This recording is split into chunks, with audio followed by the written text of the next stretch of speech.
আমার এত কষ্ট টাকা আমি গাড়ির থেকে ইনকাম করে সেটা টাকাগুলা দিই। তখন আমি যখন মামলা করে দিলাম, মামলা করছি, মামলা করার পরে নোটিশও গেছে ওর কাছে।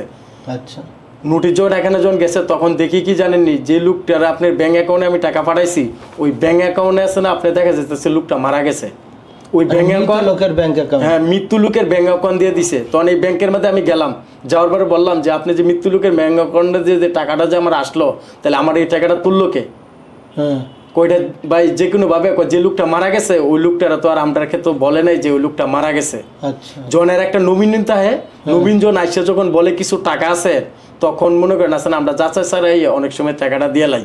কিন্তু অনেক সময় এরা যেভাবে মানে কোন ব্যাংক এটা ব্যাংকটা আপনার আমার সাথে করছে ডাচ বাংলা ব্যাংকের অ্যাকাউন্ট, ডাচ বাংলা ব্যাংকের অ্যাকাউন্ট, এবং একমাত্র ডাচ বাংলা ব্যাংক হচ্ছে বাংলাদেশের লেগে একমাত্র মানুষকে প্রতারণা বানানোর শিকার। এরা ঠিকানাও দিতে চায় না ঠিক মতো, ব্যাংকের ঠিকানা ডাচ বাংলা ব্যাংকে দিতে চায় না। ওই ব্যাংকের মধ্যে টাকা পাঠাইলেও কোনো বিশ্বাস নাই।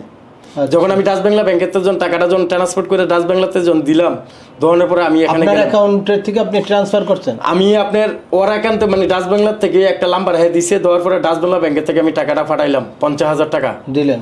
টাকাটা যখন পাঠাইলাম, পাঠানোর পরে তখন আমার টাকাটার কোনো আমি পাইতেছি না। সে মোবাইল আমার মেরে দিছে, ব্লক মেরে দিছে। তারপরে